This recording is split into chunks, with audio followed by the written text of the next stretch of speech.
Então, mais uma aula, mais um vídeo, ou mais conhecido como aula remota assíncrona, né? Então hoje a gente vai ver memórias semicondutoras. A parte de introdução e mais a parte teórica, né? Depois a gente faz uma aula síncrona ou assíncrona só para os exercícios. Então, aqui nós temos a licença aqui dessa aula, da Creative Commons. Então, sou da Universidade Tecnológica do Paraná, tal, Departamento Acadêmico de Eletrônica. Esse é o curso de Digital 2, uma das aulas. Então vamos lá. Então aqui, o mais notável, bem sucedido e longevo, que dura mais tempo, né? E que está durando e que dura mais tempo, mesmo hoje. Meio de armazenamento de dados inventado até hoje foi o livro impresso.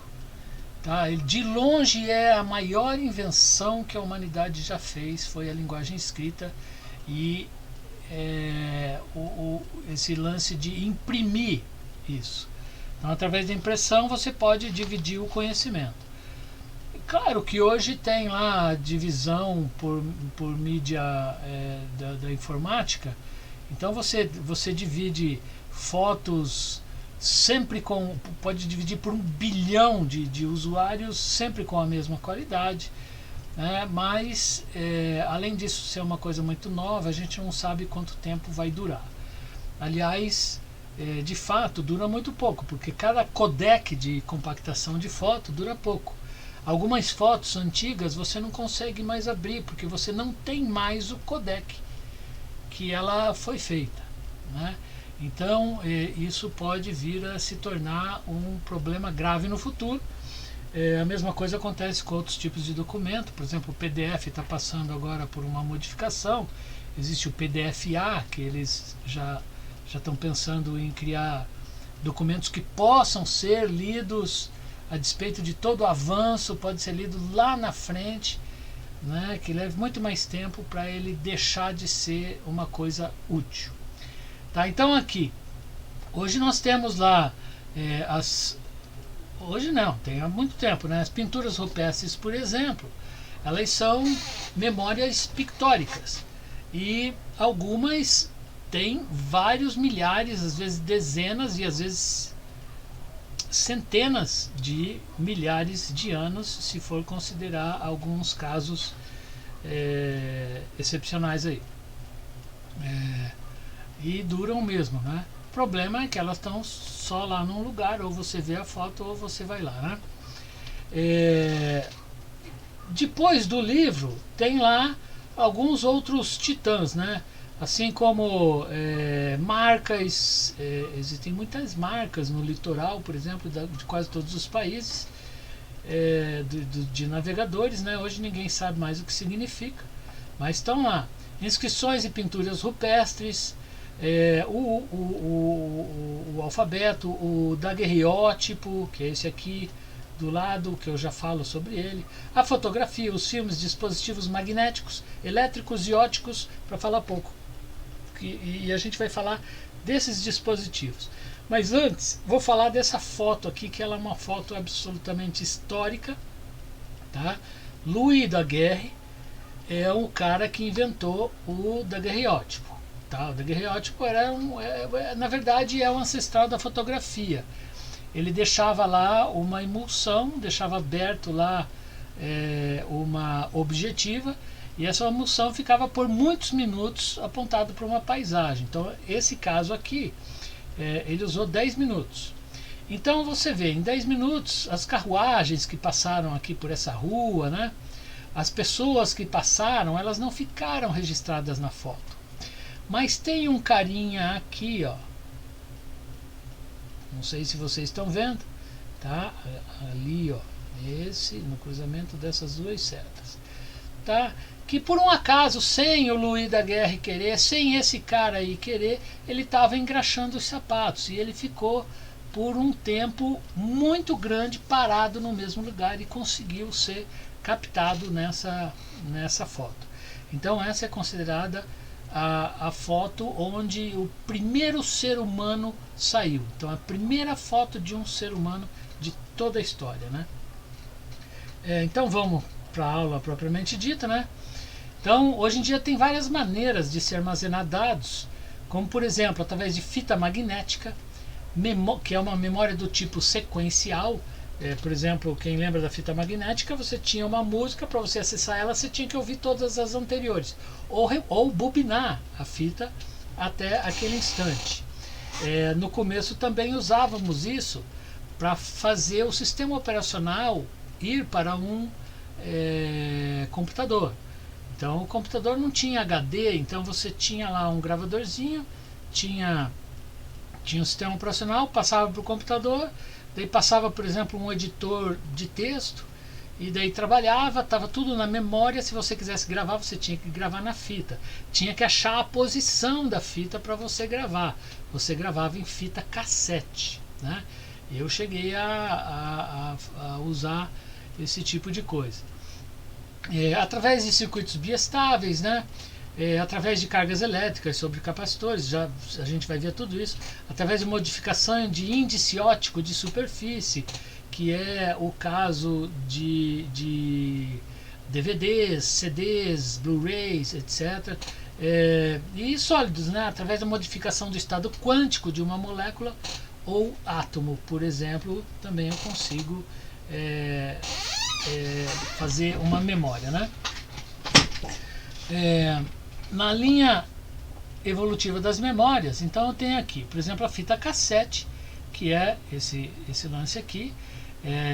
Era cassete, mas vem do cassete, que é uma coisa empacotadinha ali, bonitinha, já com tudo dentro, né? Então isso aqui era usado principalmente para música, mas foi usado muito dentro da informática, para guardar memórias mesmo, do mesmo jeito que hoje a gente guarda em pendrive. As fitas perfuradas em papel, que são essas aqui. Infelizmente eu não tenho foto de uma fita perfurada, mas ela vinha cheia de perfurações, né? Então cada linha aqui significava uma coisa, né? Assim também como os cartões perfurados, tá? O meu segundo curso de programação eu fiz com cartões, não eram perfurados, mas eram marcados a lápis nesses pontos. Então ele tinha 80 colunas, que são essas colunas aqui, né? Cada coluna tinha um código de 0, na verdade, a 3 furos, né, se não me engano. E dependendo de como ele era furado, era um caractere lá da tabela ASCII, por exemplo, né? Então, depois que ele tinha sido lido, aqui em cima ficava o que significava esses caracteres, né? Você passava por uma leitora, a leitora imprimia aqui em cima também. Então dava para você saber o que estava lá. E cabia 80 caracteres, né? Então, geralmente, um programa era um maço que você tinha desses cartões. Então, a gente fazia lá um programa, por exemplo, em Pascal. Nós codificávamos à mão, escrevíamos, entregávamos para o professor, que daí ele dava para uma pessoa, um monitor, que lá num DEC 10, que era da Federal, a Federal atendia várias universidades, a nossa era uma, tinha um console. No início da década de 80 tinha um console. Console é um conjunto de um teclado e um monitor que está ligado a um computador, que pode estar ali ou a vários quilômetros de distância. Nós tínhamos um console lá na Universidade Tecnológica, onde tinha isso. Então a gente entregava, eles tinham lá uma leitora de cartão, a leitora de cartão passava, tal, mandava rodar no computador que estava longe, o computador rodava, dava um resultado em cartão. Na outra semana o professor trazia e entregava um pouco de cartão para cada um, para que as respostas, e você tinha que saber ler o cartão de cabeça, né? Nós não tínhamos como ter uma leitora de cartão para cada um ali na sala, né? Então, naquele tempo, a responsabilidade do programa era muito maior.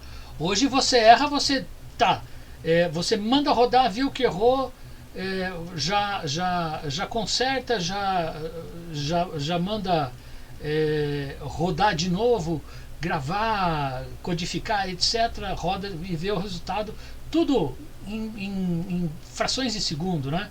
Naquele tempo era um pouco diferente. Então, isso aqui não cheguei a ver máquinas rodando, né? Mas é de um tempo, né, não muito longínquo. Isso aqui é uma memória, ela é aproximadamente deste tamanho aqui, né? Tá lá, 26 por 22 centímetros. Ele tem 8.000 posições, quer dizer, 8 vezes 1024 posições, com 19 bits cada uma. Não tenho a mínima ideia do para que servia uma palavra de 19 bits, mas ele tinha.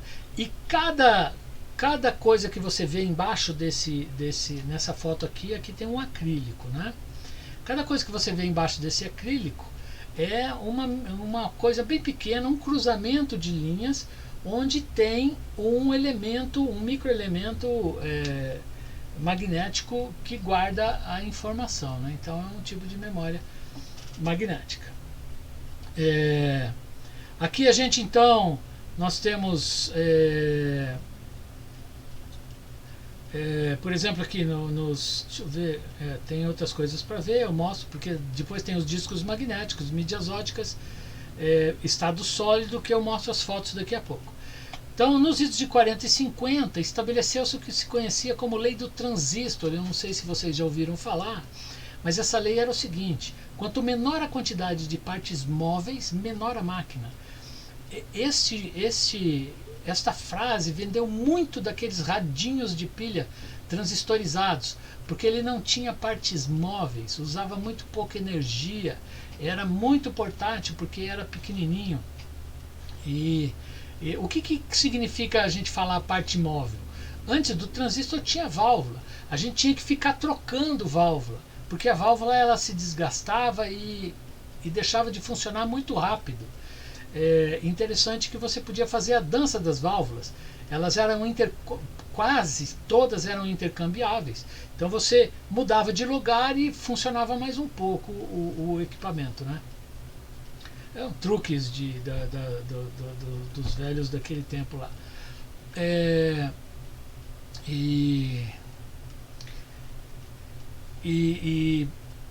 E com certeza isso foi verdade no caso das memórias de computador, né? Então nós temos aqui alguns exemplos de estado sólido, né?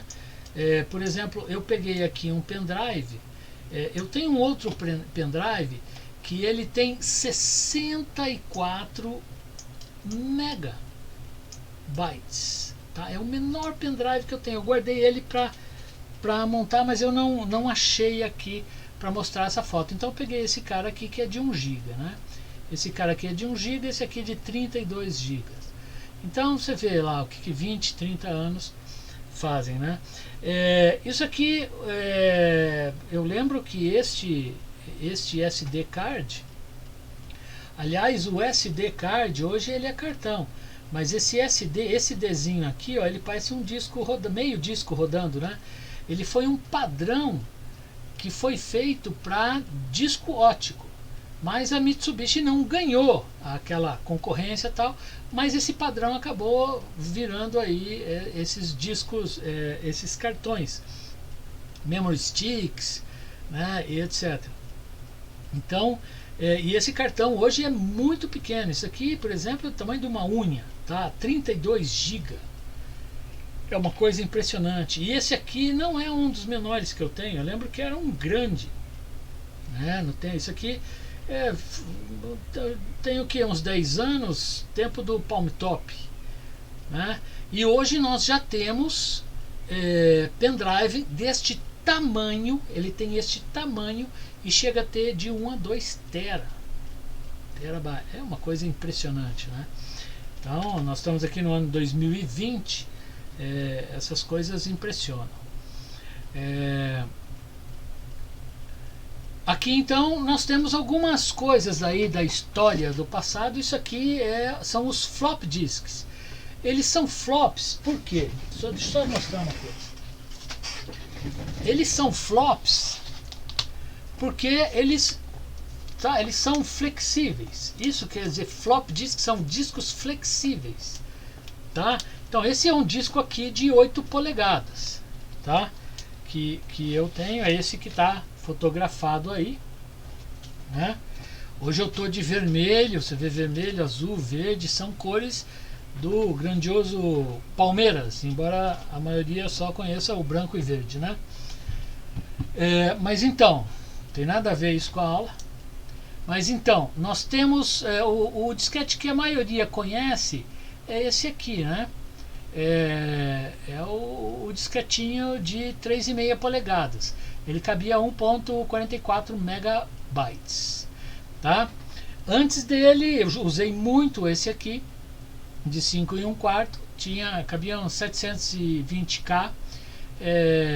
Então ele, no tempo desses disquetes, eram disquetes flexíveis, eles podiam ter um lado, dois lados, e cada lado podia ter uma densidade simples ou dupla densidade, mais ou menos uma coisa que existe hoje nos CDs, Blu-rays e DVDs. Eles podem ter uma camada, duas camadas, 2 layers de profundidades diferentes, onde você pode gravar a informação oticamente, né? Então ele podia, esse 720K era do médio, ele podia ser bem menor ou maior, né? Sempre ia dobrando por 2, dois lados era o dobro, dupla densidade, dobrava mais, etc. Então aqui um disco de instalação do Word, né, por exemplo, tá? E aqui uma lapiseira para vocês terem uma ideia do tamanho relativo. Aqui já são coisas que vieram depois do disquete. Então aqui só para vocês terem uma ideia, esse é o disquete normal. Depois veio o zip drive, quer dizer, depois, não sei quem veio antes. Então veio o zip drive. Isso aqui era uma coisa cara, estudante não tinha acesso, mas o pessoal que trabalhava no tecnologia de informação, não existia esse termo ainda, os informáticos, eles usavam lá o zip, então cabia 100 megabytes, num disco. Esse disco ele já era bem rígido, tá? Ele era muito rígido, mas por dentro ele tinha ali o flop, né? Deixa eu ver aqui. Então aqui por dentro, se você abrisse, se você abrisse e olhasse lá por dentro, ele tinha um flop disco, era um pouco mais reforçado, era flexível, mas esse disco, essa parte aqui era muito robusta e não deixava lá dentro entortar, né? Depois veio esse aqui de 105 mega tal. Depois outras. Isso aqui é uma fita, né? Isso aqui é uma fita. Deixa eu ver se eu pego.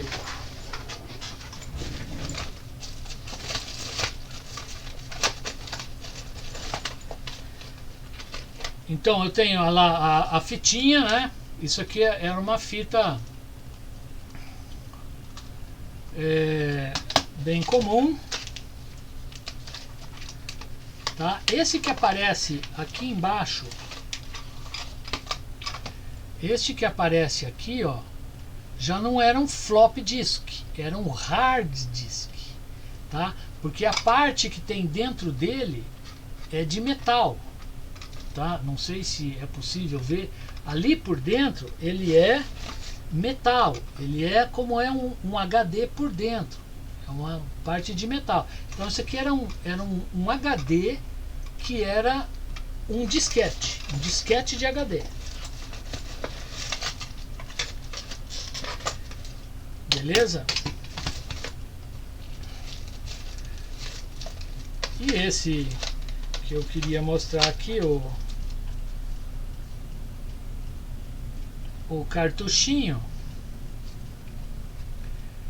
Esse aqui é um cartucho muito interessante, que ele não tinha os orifícios lá de engatar e puxar a fita, né? Então ele era feito tudo por engates aqui do lado e mecanismos que entravam nele e tal e faziam a tração. É uma coisa bem interessante. E aqui os HDs. Então um disco, tá? Ele é só ele é, aqui por exemplo, eu tenho de um HD que tinha 3 discos. Então tinha uma cabeça por cima, por baixo, por cima, por baixo. Então seis cabeçotes de leitura. Tinha isso aqui, né? Que é essa que está na foto aí, meio que levantado, tá? E um HD que hoje ele continua sendo mais ou menos assim, tá? Esse aqui que da foto também vocês podem ver, ó, tem 3 discos, beleza? Tem 3 discos e aqui no cabeçote eu tenho o cabeçote que faz a leitura lá por cima e por baixo de cada um dos discos, tá? É um aço inoxidável de altíssima qualidade, né? Então tem o brilho aí, ó, para vocês, tal. Então vocês podem ver até o reflexo da câmera, tal. Então altíssima qualidade aí, ó.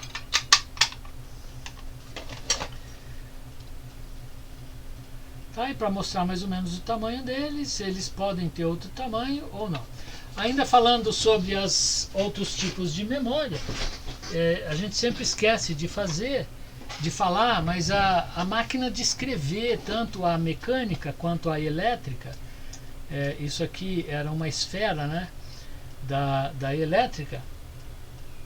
A máquina de escrever era uma máquina de fazer impressão em papel. Ela fazia sua impressão particular, né? Então aqui uma máquina portátil, Olivetti Letra 82, uma máquina portátil que você poderia carregar, assim como carrega um laptop hoje, tá? Daí você escreveu, está no papel, é um tipo de memória também, né? Isso aqui é interessante, eu sempre comento, porque a máquina tinha fonte fixa. Você, se quisesse fazer um itálico, não tinha, tá? Aqui você tinha uma esfera que tinha uma fonte, era uma fonte Letter Gothic, não dá para vocês verem aqui, mas está escrito Letter Gothic, tamanho 12. Se você quisesse o itálico dela, tinha que trocar a esfera. Se você quisesse o bold ou negrito dela, tinha que trocar a esfera da máquina. Isso aqui é de uma máquina eletrônica. A máquina eletrônica, ela tinha um display que podia ter 1, 2, 3, 4 ou 5 linhas, que você podia escrever. Quando você estava satisfeito com aquelas linhas, você apertava um botão e ela jogava para o papel e depois liberava o buffer para você escrever mais. Então isso era o máximo que se tinha de consertar. E dessa ideia, isso passou para os editores de texto. Só que o editor de texto hoje tem milhares de fontes diferentes, cada fonte com tamanho diferente, tem sublinhado, tracejado duplo, itálico, negrito, várias para cada uma das fontes, e cada fonte tem vários tamanhos diferentes. É muito superior ao que se tinha, por exemplo, até quase o final da década de 80 para a maioria esmagadora das pessoas. As pessoas que trabalhavam em banco puderam ver computadores desde a década de 70. Antes disso, só dentro das universidades. Só dentro das universidades. Aqui no Brasil, foi no início da década de 90 que se tornou possível você comprar, possível e acessível, né, comprar um computador razoavelmente bom para colocar na sua casa. Claro que antes disso, na década de 80 também tinha CP500, Compact, não sei o que, aquelas coisas de 8 bits que era mais para você se divertir, aprender programação, não era uma coisa propriamente útil para você, né? Era quase uma curiosidade, coisa que o nerd gostava de brincar. Aqui então, memórias de estado sólido. Então eu chamo a atenção para eu esqueci de mostrar umas placas de, deixa eu ver se eu consigo mostrar aqui.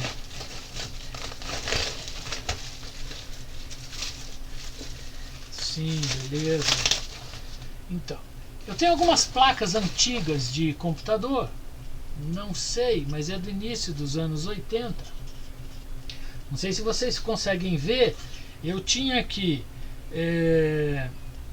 o processador, o lance do teclado, coprocessadores, lógica de apoio e muita memória em placa. Eu não tinha pente de memória ainda, tá? Não existia o pente de memória ainda, tá? Existia uma época que não existia o mouse, que não tinha nem memória interna no computador, você tinha lá menos de 1 mega dentro do seu computador, tinha que trabalhar com fita externa, por exemplo, fita magnética, fita cassete, como aquela que eu mostrei. Então, depois dessa fase que eu mostrei ali na placa, começou a existir esse tipo de memória. É uma memória que você coloca na vertical, tá vendo aqui que ela tem os pinos? Você já pegava você pegava um monte de chips, né, de memória, juntava numa placa e tinha uma memória maior. E com poucos pinos você conseguia, poucos pinos e pouco espaço na placa você conseguia colocar. Então isso virou, daí você colocava na placa e soldava.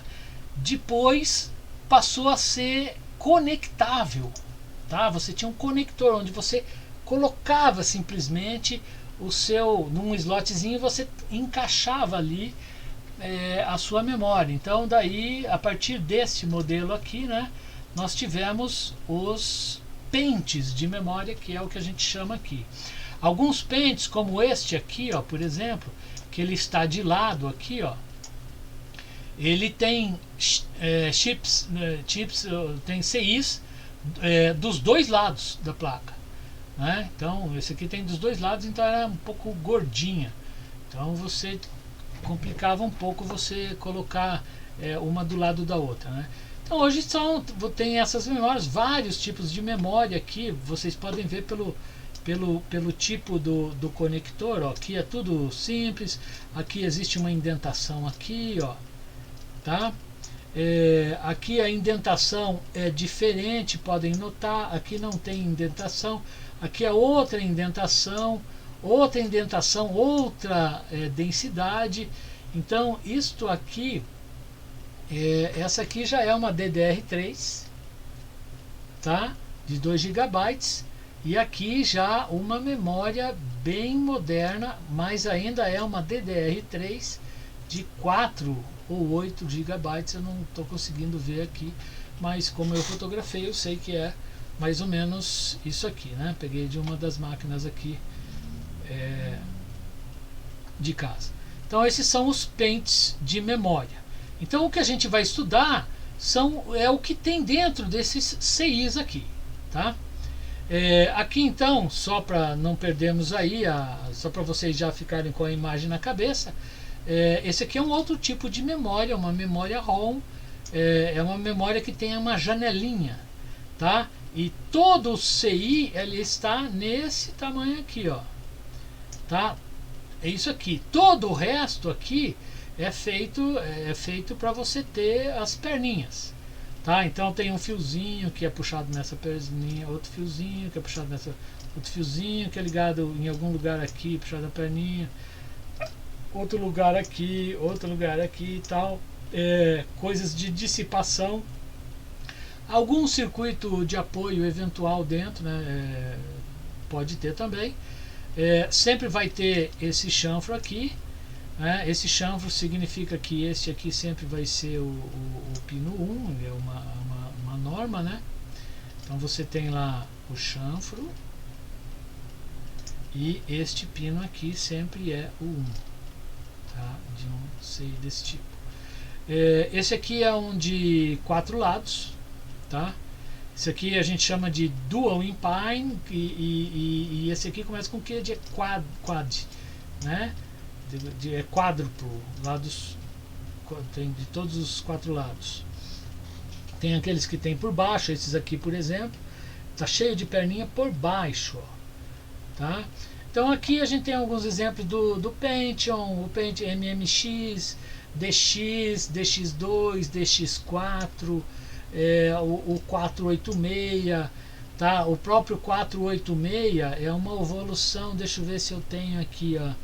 Esse aqui é o Z80, o avô, existe um bisavô ainda, 8080, tá? É o bisavô, o avô, 8088, 8085, tá? E teve lá o 8086, que eu por acaso não fotografei aqui, né? O 8086 foi o 186, depois saiu o 8286, 286, daí o 386, 486. O Pentium vem de Penta, campeonato 5. O Pentium deveria ser o 586. Então tudo que veio depois do Pentium, para o caso da Intel, né, porque outras a AMD, por exemplo, era K alguma coisa, o K6, K61, K62, né? Eles têm esses nomes. Então essa história dos nomes, essa é a aparência de um microprocessador, né? Aqui alguns microcontroladores e aqui, ó, esse aqui é o 8086, tá? Este aqui é o 186, tá? Esse é o famoso que criou o PC, tá? Ele tornou possível esses PCs pessoais. Então, memórias, tá? Divide-se basicamente em dois tipos, que são as RAMs e as ROMs. A RAM é memória de acesso randômico, ou Random Access Memory, que é memória de acesso aleatório. Mas não é um nome muito apropriado, porque aleatório dá aquela impressão que você faz na louca. Não é isso que a gente quer dizer. Eu já explico o que quer dizer. E uma memória somente para leitura, que também não existe mais ROM somente para leitura. Existe sim, mas é a minoria esmagadora. Hoje você pode escrever também numa ROM, tá? O pendrive, por exemplo, é um tipo de ROM. Ele é uma flash EEPROM, né? Então, geralmente. Então, uma memória qualquer tem que ter no mínimo uma via através da qual se possa fazer um acesso a um dado específico, que é o barramento de endereçamento, que é esse cara aqui, que é aquele que você vai endereçar. Aqui você coloca um código que acessa uma das 2048 posições. Para esse caso, essa aqui é a memória 6116, né? Tem que ter um barramento de dados, que pode ser um barramento para entrar, um barramento para sair, ou igual esse caso aqui, na maioria dos casos, o mesmo barramento entra e sai. E pelo barramento de controle você controla se a coisa está entrando, quer dizer, você vai disponibilizar um dado para gravar numa posição lá dentro da memória, ou se ela está saindo, quer dizer, você está lendo uma posição da memória.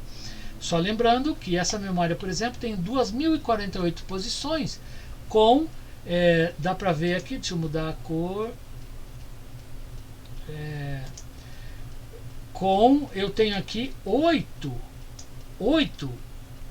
elementos. Então, cada uma das tem do A0 ao A2047. Então, são 2048 endereços. Cada endereço tem um registro com 8 bits, tá? 8 bits é 1 byte, então isso aqui é 2k bytes, então isso aqui é 2k bytes, tá? Já explico uma outra maneira da gente ler isto. Então aqui também outros símbolos, né? Então barramento de dados permite entrada, que é a escrita, ou saída, que é a leitura dos dados. Em grande parte dos circuitos integrados de memória, uma mesma linha física é utilizada para as duas coisas, tá? Então aqui, por exemplo, eu tenho só entrada e aqui eu tenho só saída, tá? Deixa eu mudar de novo a cor da tinta aqui. Então aqui eu tenho só entrada e só saída, tá? No anterior eu tinha o mesmo pino, funcionava como entrada e como saída. Esse é o símbolo IEC, então tem a flechinha para entrar, a flechinha para sair, né? Depois a gente vê esse simbologia aqui. Daí eu tinha o barramento de endereçamento, que é esse barramento aqui. Então se eu tenho 3 bits, 2 elevado a 3 dá 2 elevado a 2 dá 4, 2 elevado a 3 dá 8, né? Então eu tenho 8 posições com 4 bits cada uma. Então isso aqui é 8 nibbles, tá? Então 8 vezes 4 posições. Esse é o tamanho dessa memória aqui. Barramento de controle é um conjunto de linhas que permite o controle. Então, do tipo habilitação, que é enable do CI para o funcionamento, que a gente chama, quando é do CI inteiro, a gente chama de chip enable, quer dizer, pega todo o CI, todo o chip, né? A habilitação da operação de script, então é write enable. Aqui não tem, esse aqui é o write enable, então aqui dentro tem que ter 1. Então quando ele tiver em 0 aqui, porque essa bolinha inverte, eu vou escrever. Quando ele tiver em 1 é para ler. Aqui é o chip select, que pode ser o chip select ou chip enable, é a mesma coisa. Ele seleciona aquele chip. Por que que tem isso? Porque às vezes você tem uma composição grande de memórias feitas com vários chips, que é exatamente aquilo que eu mostrei aqui, ó. Você tem vários chips, ó, tem vários chips aqui. Então quando você quer ler uma coisa que está dentro dessa memória aqui, você vai selecionar só ela, todas as outras vão estar desselecionadas e vai selecionar só aquela posição daquela memória. Todas as outras posições de todas as outras, e inclusive desta, que não estão sendo lidas ou escritas, estão em um outro estado, estão desligadas. Só numa memória pode ter 1 bilhão de posições, só uma posição está ativa de cada vez, ou nenhuma se toda a memória está desligada, né? Então a habilitação da função de leitura, que é o read enable. Às vezes eu tenho read e write, então é muito comum eu ver nessa forma aqui, ó. Então, por exemplo, nesse opa, isso aqui, desculpa, isso aqui era para ser um R, tá? Então, nesse caso aqui, o 0 escreve. Então a gente colocava uma barra assim, ó, no write, que é o 0, ele escrevia, quando era 1, ele lia.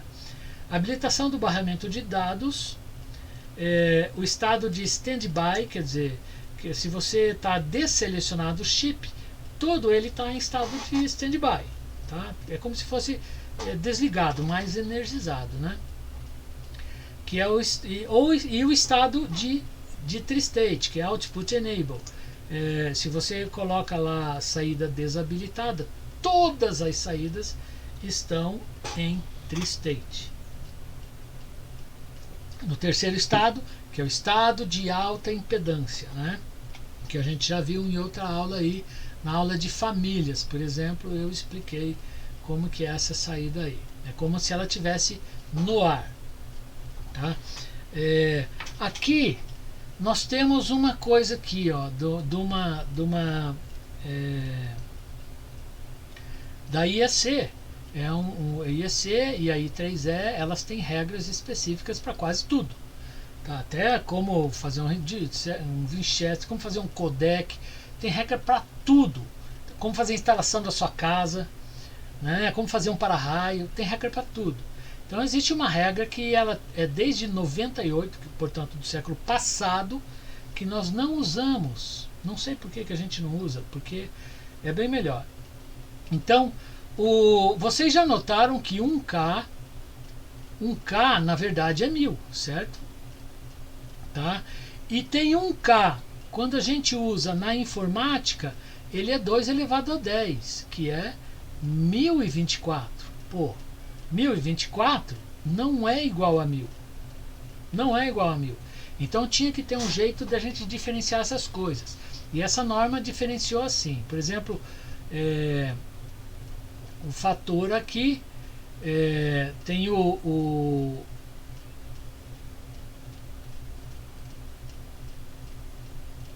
K aqui, ó, 1024 é o kilobinary. E ele, o símbolo vai ser KI, então não é mais K é Ki. Tá? E a gente lê kibi. Então é kibi, por exemplo, se for bytes, se aqui for bytes, então é kibibytes que a gente lê, tá? Nesta aula aqui, em alguns exercícios que eu peço na aula, na prova, eu falo em kibi, mebi, né? Gibibytes, tebibytes, tá? E peb é pouco usual, porque daí é a 15, né? Então é bastante coisa. Daí o mega, o giga, então é GB, o tera é teb, né? E a gente usa dessa maneira, ok? Outras coisas aqui da unidades do SI. Em eletrônica nós estamos muito acostumados a usar essa faixa aqui, né? Que vai de nano, que é de 10 a menos 9, até tera, que é 10 a 12. Por falta de coisas, né? Por exemplo, abaixo de nano é muito difícil você ver. Por exemplo, é possível trabalhar na faixa de picofarads. Tá? A gente vê ainda coisas em picofarads, porque um picofarad ainda tem certa importância em circuitos que tem lá uma certa frequência, uma frequência até baixa, né? De alguns kilohertz, dezenas, centenas de kilohertz. Mas femto já é um pouco difícil da gente ver. E acima de tera, por exemplo, nós temos ali HD em terabytes. Então a gente não está acostumado a falar em peta, hexa, zeta, yottabytes, né? Mas tá aí as unidades, tá, para vocês. E algumas que a gente não usa, por exemplo, a cent e a deci, a deca e a hecto, a gente não usa, né? Por exemplo, um hectare. O hectare é uma unidade bem legal, porque é uma quadra de 100 por 100. Então, uma coisa bem fácil da gente imaginar, tá? E aqui a gente usa um tal de, como que é, alqueire. Cara, que unidade besta. Então, ninguém sabe explicar o que é um alqueire. Fala em hectare, né? Terminologia empregada em algumas outras definições. Então, tempo de acesso é o tempo necessário para se acessar o dado desde o instante em que a busca começa, tá? Desde o instante que você começa a buscar o dado, até o instante que os dados estão estáveis no barramento para ser lido. Então, o que quer dizer isso? Quando você começa a buscar os dados numa memória, o que você faz? Você coloca o endereço no chip que está na memória. Esse endereço tem que se propagar, tem que polarizar a posição que ela está, tem que dar tempo desses dados chegarem no barramento de saída, todos eles chegarem e estarem estáveis. Quer dizer, estáveis significa, eles não estão mudando de 0 para 1, de 1 para 0, eles já estão estáveis, eu já posso chegar ali e pegar, copiar, tá? Então esse tempo que demora é o tempo de acesso. Uma célula de memória é a menor unidade de memória que existe dentro de uma unidade de memória, né? Capaz de guardar um bit, por exemplo. Esse bit pode guardar um 0 ou um 1 lógico.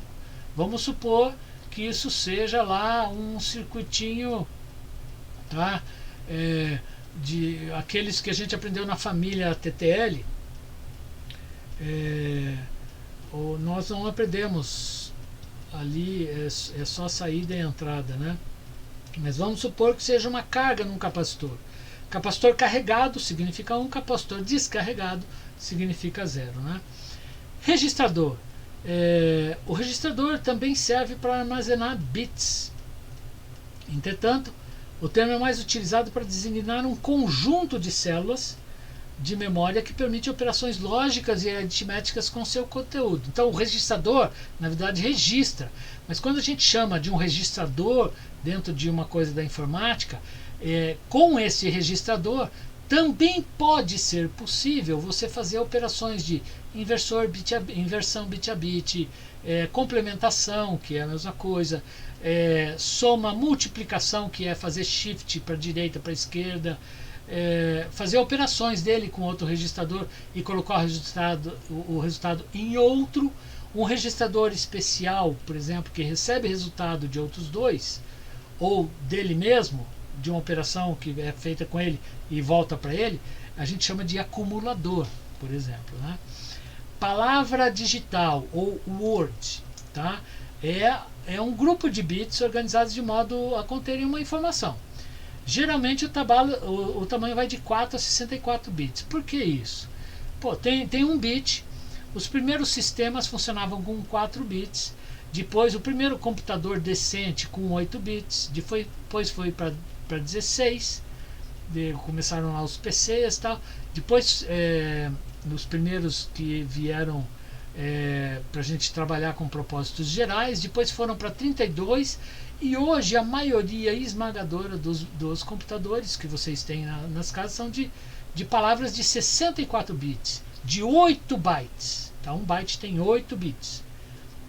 Então, de 8 bytes. Então, hoje um barramento de memória dentro da sua máquina tem 64 vias, né?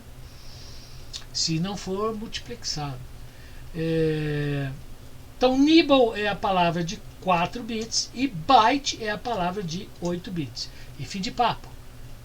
Você não vai falar, não, o byte da minha máquina é 64. Não, é a palavra da sua máquina que é 64 bits. Byte sempre foi e sempre será o nome especial da palavra com 8 bits. Tá? E ponto final.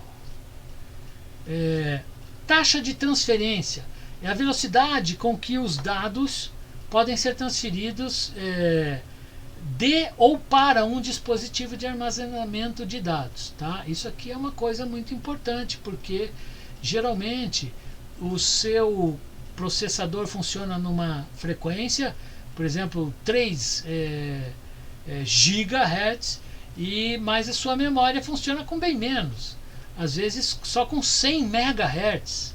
Então a taxa de transferência interfere muito. Então quanto mais você tem que transferir coisas, mais lento é seu micro.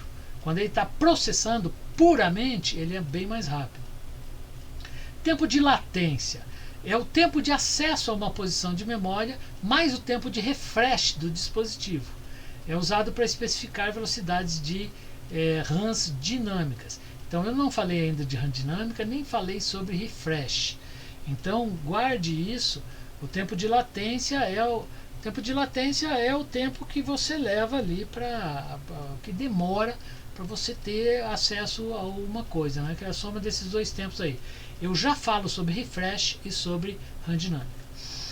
O tempo de acesso é o tempo necessário para uma operação de leitura, ou o tempo entre o recebimento do endereço e a disponibilização estável dos dados no barramento, que é mais ou menos como a gente já viu aqui. Quer dizer, a gente já viu o tempo de acesso, é só uma outra maneira da gente, né? Então aqui, ó, a gente viu aqui tempo de acesso.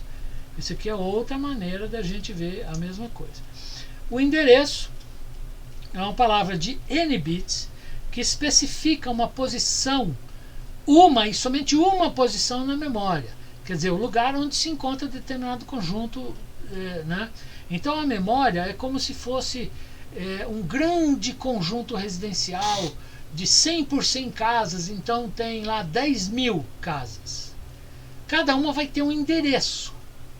Então é Rua A, número 25. Tá? Este é o endereço só de uma casa. Dentro dessa casa tem uma informação, são os moradores ali. Então é a informação que cabe naquela casa. A memória é assim, tem as casinhas, cada casinha vai caber tantos bits, e quando você quiser escrever ou acessar, você joga lá o endereço.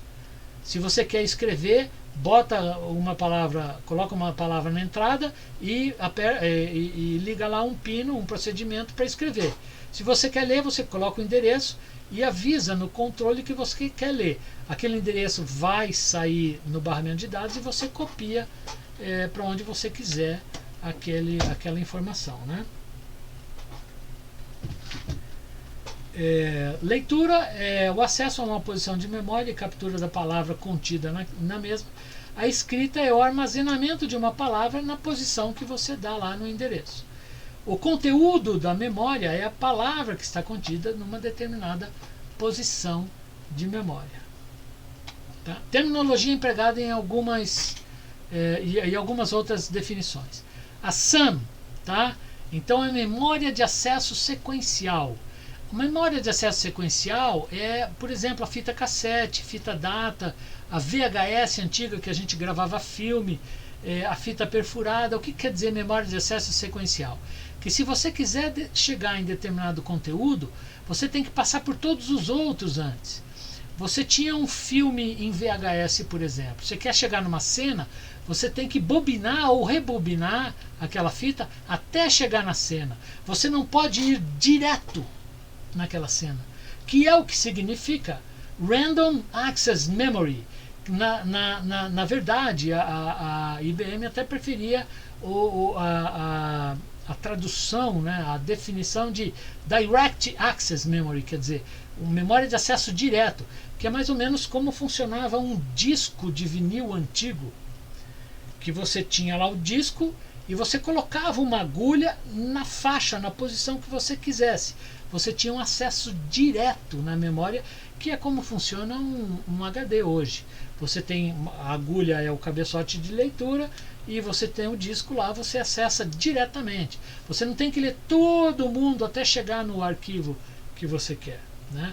Que é o que significa aqui. Então, memórias de acesso aleatório ou direto,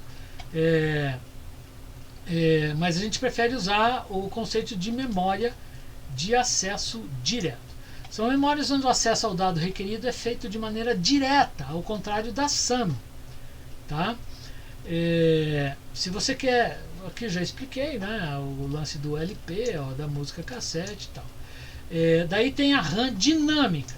Então a RAM dinâmica é uma RAM de extrema volatilidade. O que é volátil? As coisas se volatilizam rapidamente, né? Aquilo que ela guarda some bastante rápido. Então ela requer um processo constante de refresh. Esse refresh é feito centenas ou milhares de vezes por segundo. O que significa isso? Significa que é uma memória que usa uma tecnologia de guardar um bit que ela rapidamente, por exemplo, o capacitor com carga, um capacitor intrínseco com carga, é tão denso que esse capacitor começa a perder carga dos circuitos próximos ou ganhar carga, se ele tiver descarregado, de circuitos próximos. Então você tem que chegar, antes que ele esqueça totalmente a informação, você tem que chegar nele, praticamente perguntar: o que você estava lembrando, 0 ou 1? Ah, era 1, mas já estou esquecendo. E daí você reforça aquele 1. Ou se é 0, você não precisa reforçar, né? Na maioria das vezes, algumas tecnologias você precisa descarregar ele também. Então ela é uma memória que, além de você tirar, ela não precisa só de alimentação para funcionar, ela precisa de alimentação mais refresh, né? Controladores de RAM dinâmica são circuitos que fazem a lógica e o gerenciamento do refresh dessas RAMs, geralmente usado em computadores de grande capacidade, todos os nossos computadores, por exemplo. Então ela faz isso como ela é mais barata, é ela que a gente usa, só que ela tem esse defeito de precisar de refresh. O refresh é tão importante que não pode ficar na nossa função, a gente vai esquecer de fazer. Então o computador faz isso sozinho, de maneira transparente, a gente nem está por dentro que ele faz isso, mas ele tem que fazer, senão ela, em poucos milissegundos, ela perde completamente a memória, né? Então aqui, ó, o refresh, como é que ele funciona? É uma recarga periódica, de tempo a cada 2 milissegundos. A cada 2 milissegundos você faz o refresh em toda a memória. Então na verdade ele é muito mais frequente, né? De posição para posição ele acontece em microsegundos. Como tem várias posições, várias linhas, ele pode ser feita numa linha inteira ou numa coluna inteira. Depois a gente vai ver o que é esse negócio de linha e coluna. Dos conteúdos da memória. Então normalmente o refresh é executado para todas as células de memória de uma linha ou de uma coluna, tá? Tá aqui, não está escrito, mas ele chega em cada ponto e detecta se aquilo lá estava tentando guardar 1, está mais próximo de 1 ou de 0. Se está mais próximo de 1, ele vai lá e reforça o 1. Se está mais próximo de 0, ele reforça o 0, né? Sistema microprocessado de uso específico. Então, dentro dos sistemas microprocessados e microcontrolados, nós temos o uso específico, que é aquele dedicado. O que é dedicado? É que ele tem um uso específico. Por exemplo, jogos portáteis, terminais de banco, bombas de posto de gasolina, caixas registradores de supermercados, impressoras, são sistemas microprocessados de uso específico. O nosso computador de casa, como ele faz um monte de coisa, ele vê foto, ele vê internet, ele vê, você faz os seus trabalhos no PowerPoint, você faz apresentação de aula, você faz um monte de coisa. Então ele é uma coisa para propósitos gerais. Então é um sistema microprocessado de uso genérico, tá? É um sistema de propósito geral. Tá? Então ele faz planilha eletrônica, processador de texto, gerenciador gráfico, software matemático, CAD, CAMs, CAIs, né? Então CAD é design, projeto auxiliado por computador, projeto mecânico auxiliado por computador, projeto de engenharia auxiliado por computador e etc. Und so weiter, né? Firmware são programas de ROM não sujeitos a mudanças. O firmware geralmente ele é queimado no dispositivo, se bem que hoje nós usamos essa palavra para uma coisa que a gente pode colocar e tirar a hora que a gente quiser, principalmente em plataformas aí, Arduino, Raspberry, etc, né? A gente chama de firmware o negócio. É uma coisa que mudou um pouco o entendimento do que é. SRAM é a RAM estática, tá? Esse S é de static. Célula de memória baseada em flip-flops. Sua volatilidade depende só da alimentação, quer dizer, ela não precisa de refresh. Então, ela é só alimentar que ela não esquece. E a confiabilidade, claro, é uma coisa que ela é maior quanto menor a taxa de falhas que você tem sobre uma determinada elemento, né? Eu lembro que em práticas com EPROM, aquelas EPROMs que a gente comprava ali nos botequinhos da 24 de maio, um aluno comprava uma EPROM e gravava ela, estava dizendo que ela aguentava 2.000 gravações, etc. Putz, nem 200 vezes. Ela falhava muito antes disso. É claro que a gente cometia alguns excessos. Às vezes era para gravar com 15 volts, o cara colocava 16, 17 volts. Essas coisas vão machucando o circuito, né? Então pode ser isso. Mas eu lembro que mesmo utilizando gravadores especialmente projetados para isso, a taxa de reuso de uma EPROM comprada ali nos botequinhos, eu digo comprada nos botequinhos porque aquela EPROM ali que chega ali é de classe C para baixo, né?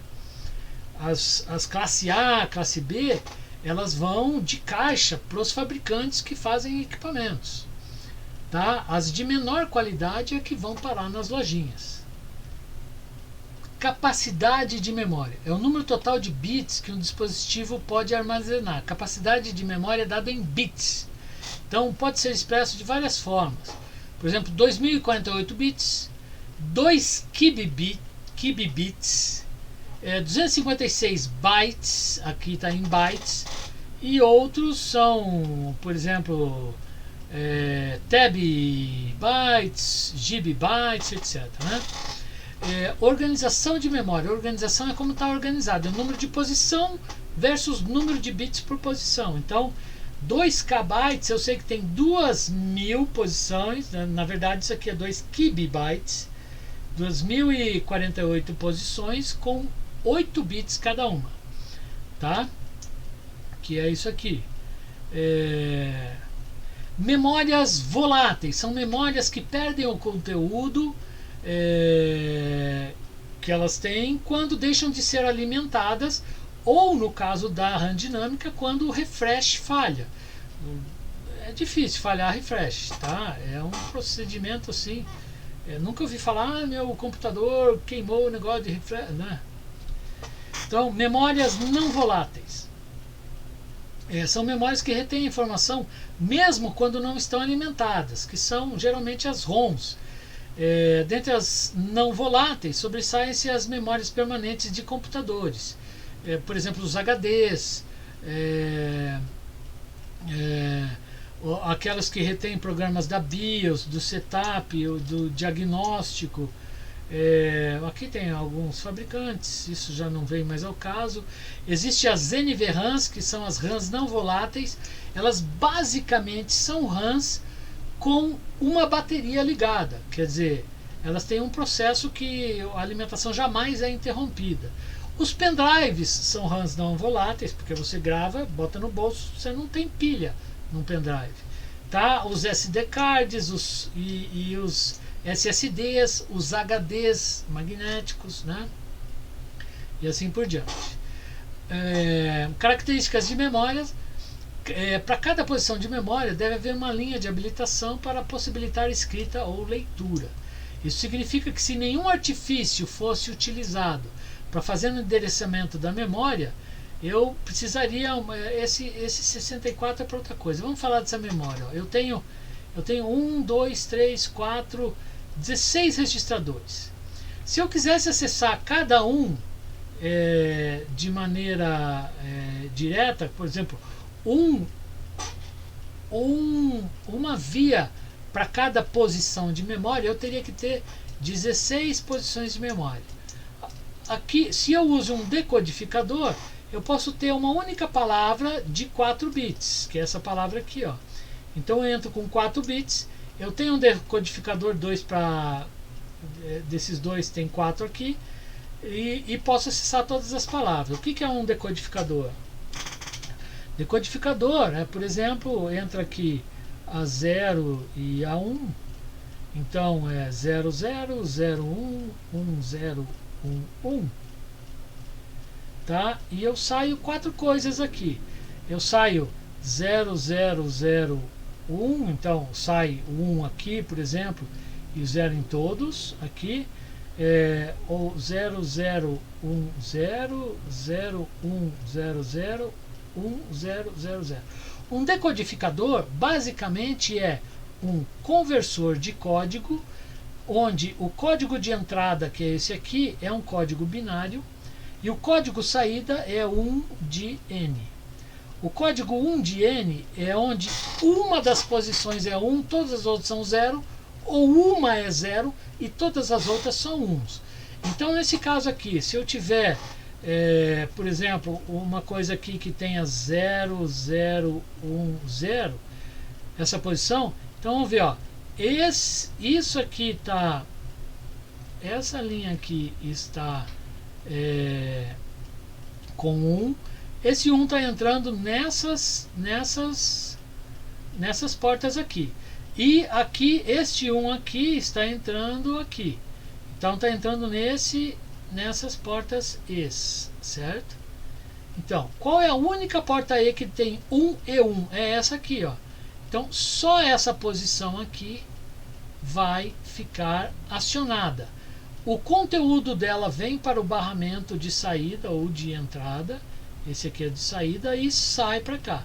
Então, quando eu tenho exatamente esse endereço, eu vou acessar esta posição e o que tiver nesta posição vai ser enviado para o barramento. Isso aqui é um barramento, não sei como está em barramento, eu não sou capaz de dizer, mas se fosse 4 bits, teria 4 vias aqui e 4 vias aqui. Essas 4, as mesmas 4 são curto-circuitadas em todas as posições. E pode ser assim por quê? Porque só uma posição vai ficar ativa.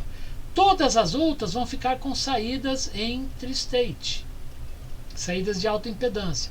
Então eu não vou curto-circuitar nunca uma saída com a outra. Porque se eu, por exemplo, uma saída aqui é 1, a outra saída aqui é 0, e as duas estiverem habilitadas, eu vou ter um curto por esse fio e eu queimo uma das saídas. Tá? Eu não posso ter isso. Só uma posição deve estar habilitada a cada instante em toda a memória. Tá? E o endereçamento que ele faz é isso, é colocar um código aqui que só uma delas habilita. Todas as outras, já por default, a gente entende que fica lá em tri-state, né? Tri-state, que é o estado de alta impedância. É como se tivesse desligado, tá? Ele tem uma impedância tão alta que é como se eu tivesse desligado ele do barramento.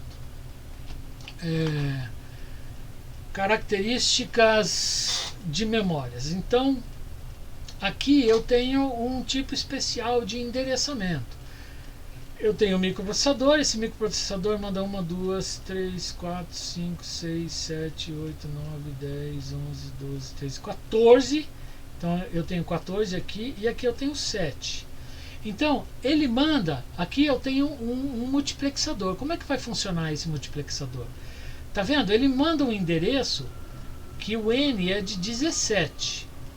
Tá? Então eu posso ter 2 elevado a 17 posições de memória, que dá 131.072 posições de memória nessa memória aqui, beleza? Tá? Então como que acontece isso? Eu vou ter uma certa lógica aqui em que esse multiplexador na verdade eu teria aqui um pino de controle que quando fosse 0 esse cara estaria habilitado e quando fosse 1 é este cara aqui que estaria habilitado. Então uma hora quando está 0 passa os 7 primeiros para cá e daí eu guardo os 7 primeiros aqui. Daí eu faço a multiplexação, jogo isso para 1, passa esses próximos 7 para cá, e isso aqui vai parar nesse cara aqui. Daí passo o endereço. Então passo em 2 tempos, eu uso um barramento menor, em 2 tempos eu passo primeiro uma metade, segundo outra metade para cá. É a multiplicação do endereço.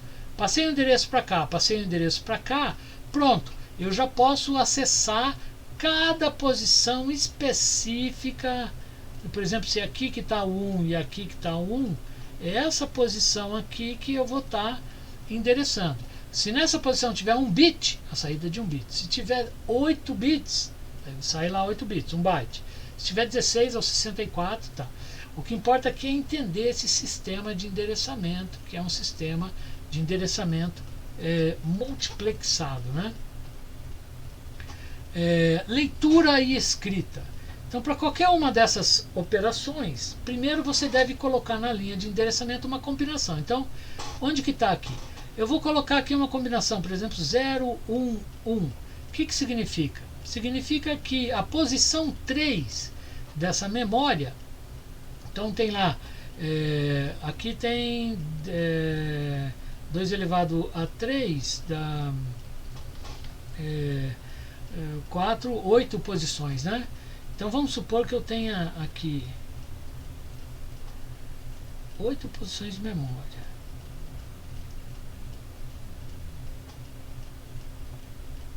Essa é a posição 0, 1, 2, 3, 4, 5, 6, 7. Essa aqui é a 3. Então 0, 1, 2, 3. Essa é a 3. Esse endereçamento, eu vou endereçar esta posição. Tá? Esta posição tem quantos bits? Tem 4 bits. Ó. Tem 4 bits. Beleza? 4 bits. Então, se eu quiser gravar, por exemplo, eu vou colocar aquilo que eu quero gravar, por exemplo, 0, 1, 1, 0 aqui. Eu tenho que deixar, tá estável, daí eu chego aqui, primeiro eu seleciono o dispositivo, eu tenho que colocar um aqui. Então eu coloco um aqui.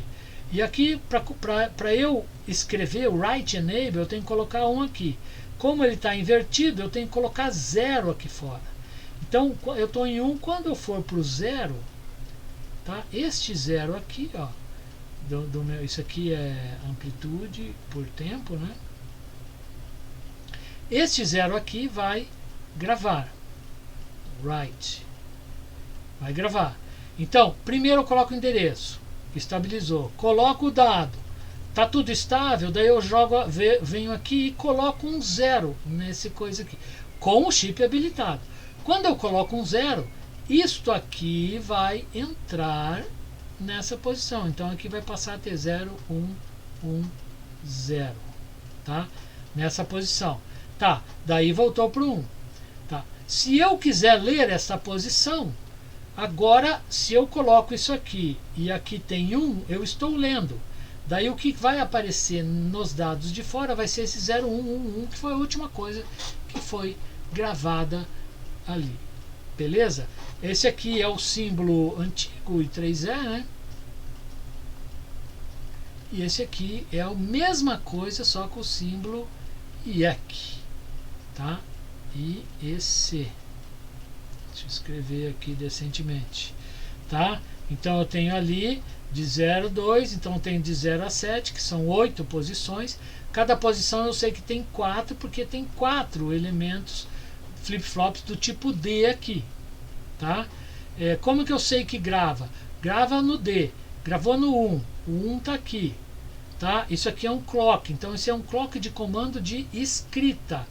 E ele vai funcionar quando aqui dentro tiver 1. Isso é, quando aqui tiver 0.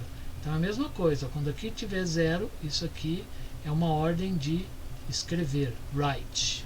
Né? E o enable habilita todo mundo. Nem tem número, quando não tem número é porque é o chip inteiro. Isso aqui é a mesma coisa que o chip select ou chip enable. Tá? Mesma coisa. Então aqui teria que ter 1, que é o VCC, né? E aqui do VCC vai para 0, você manda escrever. A saída aqui nesse caso é TreeState, que é esse símbolo aqui, né? Quando é saída, cada um desses elementos é acessado via esse endereço, que é esse aqui. É assim que a gente lê a simbologia IEC, que já está lá na aula de simbologia IEC que vocês já receberam. Então memórias tem a RAM.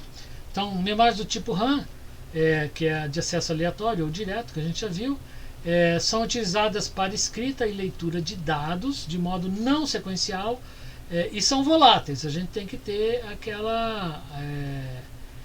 aquele cuidado, ela não pode ser desenergizada. Por isso que quando apaga o computador, tudo que estava na memória em uso, memória de uso, ela some. Né? Pode ser contornado usando um OPS aqui, que é Uninterruptible Power Supply, que é no baiano clássico assim, é você soldar uma bateria nos terminais. Tá? Eu já vi CI, o circuito chinês, você vê o CI, tem as perninhas lá, parece uma EEPROM, tudo bonitinho, tal, daí tá lá uma NVRAM.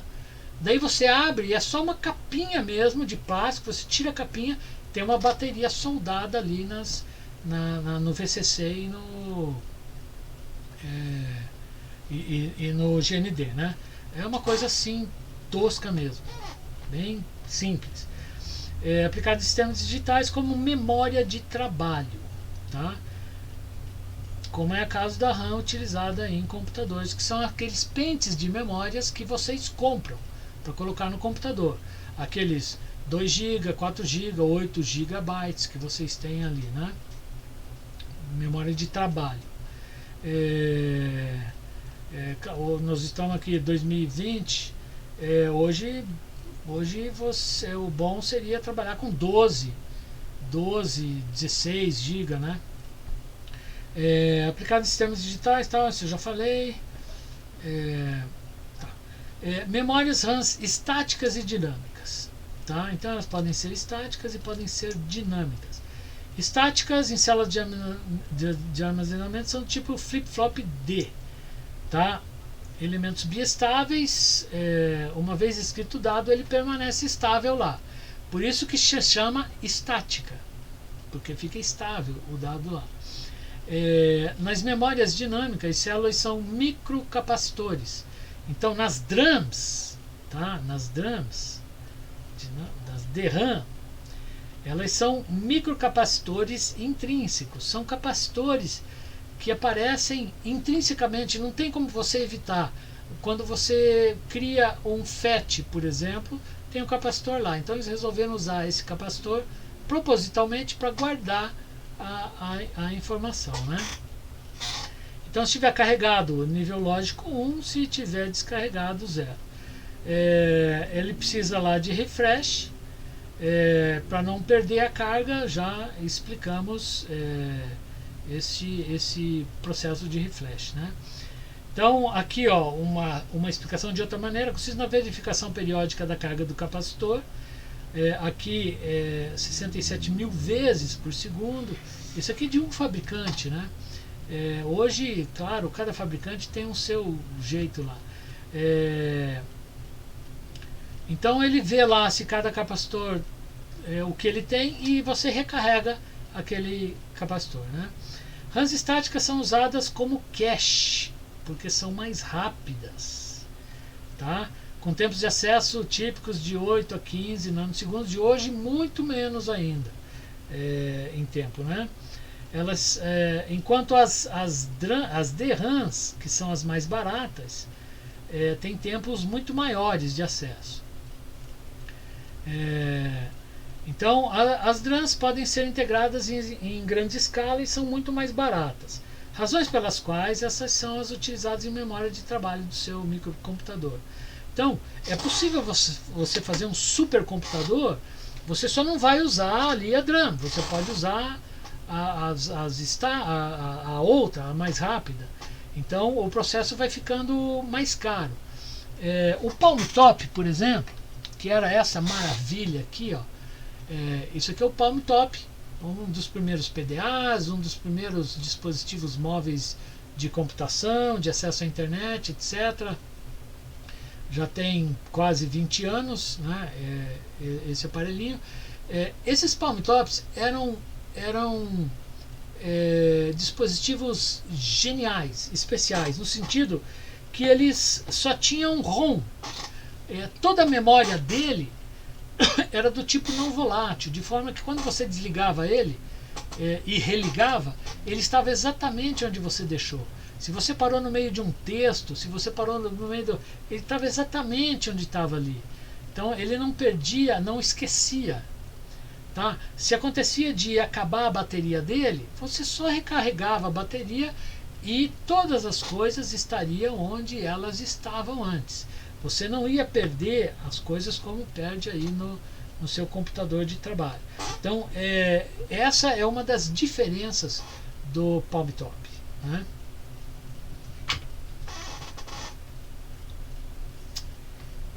As memórias cache são do tipo SRAM e podem ser internas do nível 1. Interna significa que elas estão dentro do chip do microprocessador. ou externas do nível 2. Hoje tem nível 3, pode ter outros níveis também. Cada fabricante tem um jeito de manipular essas memórias. Então você tem que ver como que funciona no microprocessador que você está interessado. Mas quanto menor o nível, mais próxima do microprocessador ela está e mais rápida ela é no seu funcionamento. Então a memória de nível 1 tem pouquinha e está lá dentro. Então você carrega, joga tudo dentro dela e faz o processamento rápido.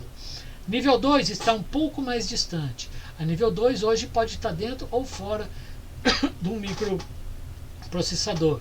Tem a de nível 3, que pode estar ali nos arredores, pode ser outro chip ou no chip no mesmo, né, encapsulamento, e assim por diante. Pode ter vários níveis. O importante é você saber que quanto maior a memória dos níveis baixos, mais rapidamente vai funcionar a sua máquina. E mais cara ela vai ser também, né? Então as memórias cache, elas são importantíssimas se você está pensando em performance. Se você tem uma máquina para jogar, por exemplo, você tem que se preocupar muito no processador, no tamanho, no núcleo. Hoje cada núcleo tem a sua cache, né? Tem que ver o tamanho do nível 1 e do nível 2, são os mais importantes. E a quantidade, quanto mais, é bem pouquinho que tem, tá? É em quilo, né? É bem pouquinho, mas é muito importante que tenha o máximo possível. E isso encarece, porque essa memória muito rápida ela é muito cara, né? Por isso que ela tem pouco lá. A principal diferença entre a interna é que ela trabalha com o clock interno do microprocessador e a externa trabalha com o clock externo. Então, por exemplo, aqui eu tenho um exemplo que é de muitos anos atrás, né? Que é da AMD, tinha o K62, que foi uma máquina extraordinária no seu tempo, uns 10, 15 anos atrás, uns 15 anos atrás, né? 450 MHz, hoje é 3 GB, né? O clock. Então era 450 dentro, mas era só 100 fora. Entende? Então era 4 vezes e meia menos quando você estava trabalhando com o cache nível 2 para baixo e as memórias de trabalho, né? Então você tem que pensar nisso. É claro que hoje já é muito diferente. Hoje existem vários núcleos, cada núcleo tem seu cache, mas continua valendo essa mesma ideia. Quanto mais nível 1 está no clock do seu microprocessador, nível 2 para baixo vai diminuindo aí as velocidades, né? Então, se quiser coisa bem específica, tem que estudar. Hoje tem muito na internet, tem que estudar exatamente aquele que você está interessado, microprocessador, né? Aqui tem um exercício que então eu dou uma rede aqui, típico exercício de prova, né? Eu dou uma rede aqui, já desenhada, e você tem que fazer as ligações para tornar. Isso aqui eu tenho 16 células, então 16 células de RAM estáticas. RAM estáticas são flip-flops do tipo D, tá? Com buffers, o buffer é esse cara aqui, né? Com buffers de dados para saída. Como que funciona um buffer? Tá? O buffer funciona assim: se aqui tiver 1, sai. Se aqui tiver 0, não sai, está aberto. Tá? Ele está em estado de alta impedância aqui. Tá?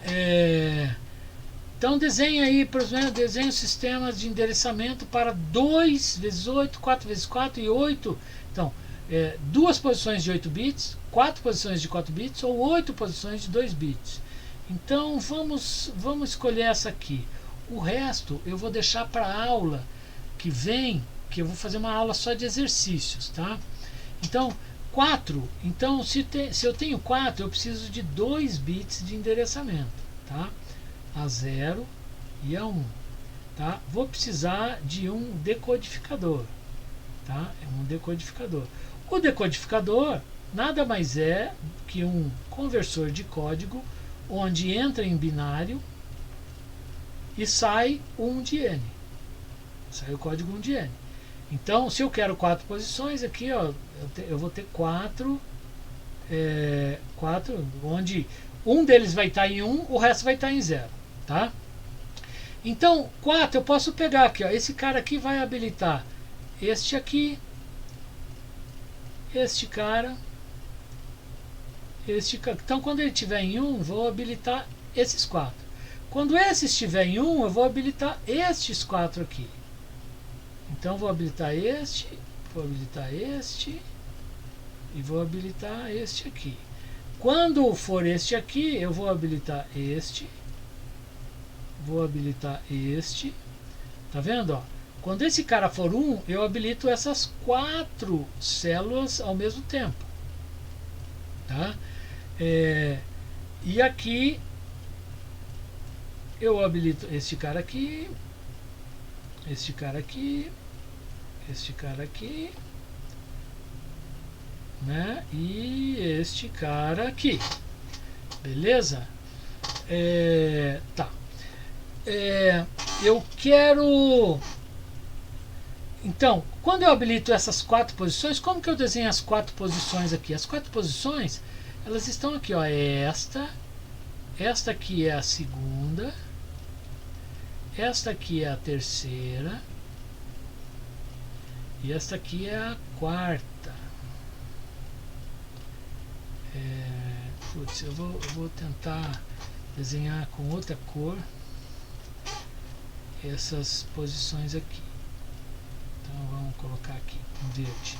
Tá? Então, vou colocar aqui em verde.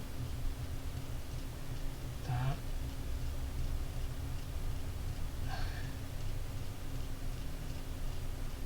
Então são as 4 saídas, tá? Vou colocar aqui as 4 saídas, tá?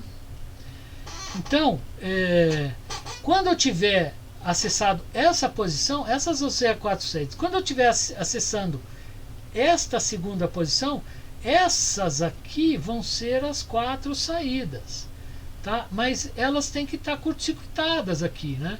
Então eu vou curto-circuitar todas essas aqui, ó, as primeiras. Eu posso curto-circuitar por quê? Por que eu posso curto-circuitar? Porque quando eu tiver este cara de cima habilitado, só ele está saindo, todos os outros estão em true state.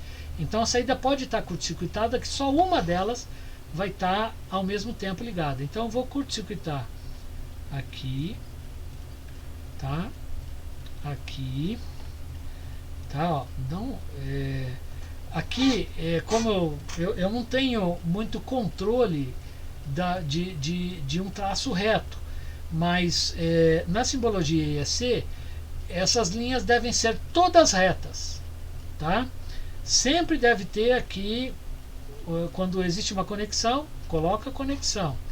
Então este aqui com este, conexão, com este, conexão, tá? Só me desculpem que não está saindo reto, mas quando você faz um desenho perfeito, tem que ser reto, tá? Nem pode ser diagonal, é reto mesmo. E reto, curva de 90 graus. Em desenho, numa placa de circuito impresso, numa PCB, não pode ter 90 graus, porque esquenta e ela levanta. Isso não é um bom design para PCB, é para esquemático, tá? E aqui eu vou ligar aqui, ligar aqui, ligar aqui. Então pronto, liguei as saídas, tá? O que falta? Falta ligar as entradas. Então as entradas eu vou fazer também, eu vou colocar em outra cor, tá? Vamos colocar aqui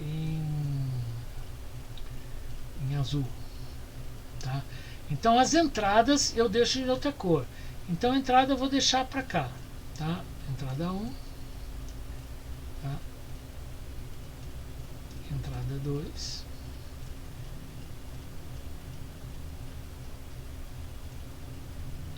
entrada 3 e entrada 4, beleza? Então, tá aqui as 4 entradas e, claro, vou curto-circuitar também essas entradas, porque a habilitação já está separando as 4 células para mim, né?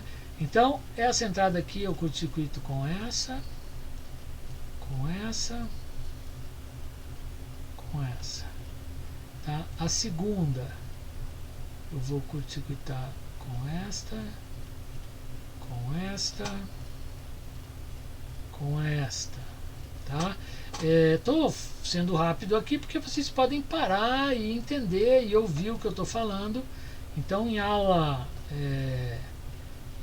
assíncrona tem essa vantagem, vocês podem parar, voltar, e reescutar, né? Entender devagar, na velocidade que vocês quiserem. E aqui coloco aqui essas entradas aqui. Tá, vamos ver o que falta. Falta o que é esse cara aqui. Isso aqui essa entrada. Vamos mudar de novo o ponteiro, cor da tinta. Vamos colocar o que eu pego aqui, um laranja. Vamos ver se então essa entrada aqui é uma entrada assim que tem um C, né? Então isso aqui significa não tem inversão, então é quando aqui tiver 1, mas quando for para 1, porque é entrada dinâmica. Então nesta subida o que vai fazer? Ele vai gravar. Então isso aqui é um pino de controle que manda gravar. Então o que eu vou fazer? Quando eu quiser gravar, eu mando todo mundo gravar. Só vai gravar aqueles que estiverem habilitados. Então eu posso curto-circuitar tudo isso. Vamos ver se eu vou tentar uma outra cor.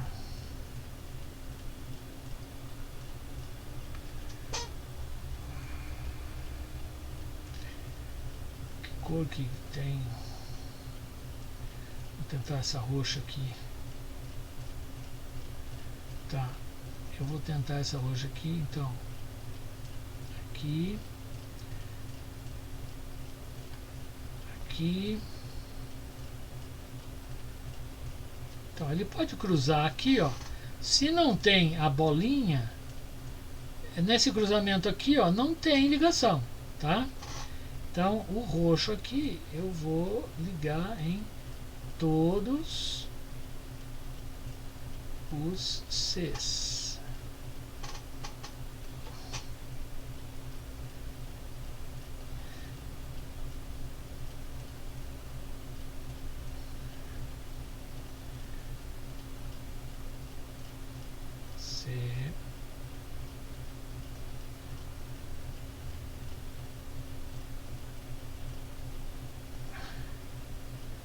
Então, se isso aqui cai na prova, é isso aqui que você tem que fazer. Isso aqui que é projetar. Você compra os teus flip-flops e faz um banco de memória exatamente como foi pedido. Isso aqui, então, seria um banco 4x4, né? E aqui também, tá. Então, você acabou de fazer um banco 4x4. Como que ficaria esse cara aqui? Isso aqui é uma memória que teria aqui, vamos supor que tem 1, 2, 3, 4 entradas, 1, 2, 3, 4 saídas, que são essas entradas aqui, né? Então, entrada, essa aqui, as saídas, né? Então aqui as entradas, vou colocar um I aqui de input. Essa aqui é as saídas. Eu tenho também as entradas de endereço, que é A0 e A1. Tenho também um pino de... isso aqui pode ser o Write Enable. Write Enable. Tá? Eu também tenho um pino aqui de Write Enable. Tá? Que é assim, beleza? Tá? Em simbologia IEC, como é que ia ficar? Eu tenho a cabeça de controle. Na cabeça de controle entra ali ainda faltou alguma coisa ali. Entra ali o endereçamento, que vai de 0 a 4. Cada posição de memória vai ter 4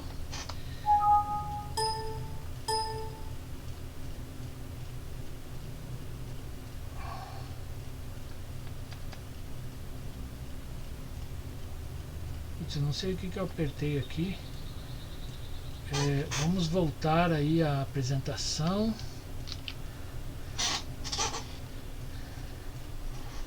Ele deu um final aqui. Tá. Oh, meu Deus do céu. Vamos.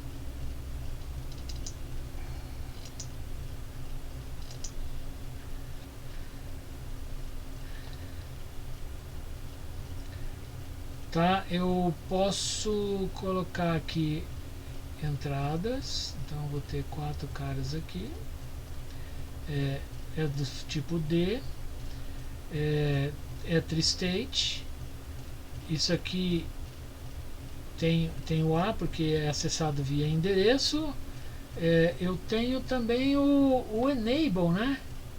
O enable é usado para o endereço, então não é um pino externo. O único pino externo que eu tenho é o clock, então ele é dinâmico em 1. É o clock, eu posso colocar o 1 aqui, e aqui eu colocaria o 1 antes do D. Tá? Esse seria o símbolo. Então é isso aí que é o projeto. Tá? Os outros dois, que é o 2x8 e o 8x4, eu vou deixar lá para a aula de quarta-feira, né? Não sei ainda se síncrono ou assíncrono, depende se vocês participarem ou não da aula. Então, para entender a pinagem, eu tenho aqui, primeiro eu tenho um pequeno errinho aqui. Este cara aqui, ele é read, write, o barrado está aqui, para as duas serem iguais, né? Então eu tenho aqui eu tenho de 0 a 10, então eu tenho 11. 2 elevado a 11 dá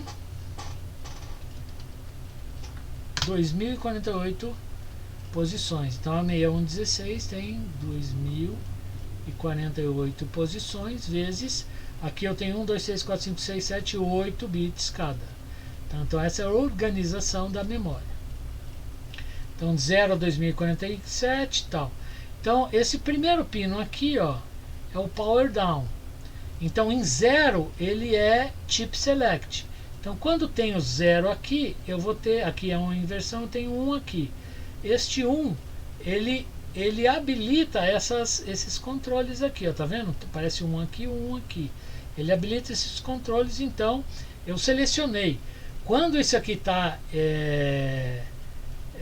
tá em 1, ele está no power down, quer dizer, esse chip está como se fosse desligado, tá? Ele está dormindo, então não está acionado. Então é esse cara aqui. Daí tem o output enable, é este cara aqui. Output enable também é em 0, aqui esse tracinho em cima significa que a saída é habilitada quando isso está em 0. Então, quando isso estiver em 0, vai ter 1 aqui dentro. Onde que tem o 2? O 2 está aparecendo aqui, ó. Tá? O 2 está habilitando a leitura, ó. O 2 habilita a leitura. Então, leitura é a saída. Então, é output enable. Então, isso aqui é a simbologia I3E. Isso aqui é simbologia IEC. Tá? No caso de memória, ambas são significativas. Você não precisa ficar olhando a folha de dados para entender, né? E aqui, esta aqui, que é essa entrada aqui, em 1 você lê, em 0 você escreve. Então, em 1, quando está habilitado, que é esse 1 aqui, você lê. Tá? Quando aqui tiver 0, aqui vai estar 0, e aqui, isso aqui é uma inversão, né? Aqui é que vai estar 1. e daí você tem um comando de escrita. Esse comando, o número 3 está aqui antes do D, ó. Significa que quando eu tiver esse comando, eu escrevo para o flip-flop D. O primeiro elemento tem uma entrada e uma saída. A saída, que também é acessada pelo endereço, que é esse endereçamento aqui, esse barramento aqui, ele tem um curto interno, que é a influência Z, né? O 4 aparece aqui de novo, então essa saída está ligada na entrada, então ela é a mesma coisa. E essa saída também é tri-state, tá? Dito aqui. Então este CI, o 6116, ele tem o barramento de entrada e saída, é o mesmo barramento, e ele só tem a diferença que ele é controlado aqui por esses controles aqui, né? Pronto, é isso que é a simbologia IEC e I3E de uma memória. O ROM, memória somente para leitura, ela é não volátil, você pode desenergizar, enfiar no bolso que ela não perde coisa, né? Utiliza para armazenamento de programas de dados, por exemplo a BIOS, tá? Que é uma coisa que você configura e sempre que você liga o computador, ele segue aquela configuração. A evolução dessa memória ROM levou a vários outros tipos de memória, que são essas aqui embaixo, né? A ROM programada por máscara é uma ROM virgem que você pode até pedir para o fabricante. O fabricante ele vai ter uma máscara de junções que tem diodos que são fusíveis. Eles podem ser abertos ou serem deixados lá. A gente já vai ver um exemplo. Então, se você deixa, aquela posição vira 1. Se você queima, aquela posição vai ser 0. A gente já vai ver o exemplo. Então, ele queima, uma vez queimado, não volta. Tá? Ele fundiu, não volta.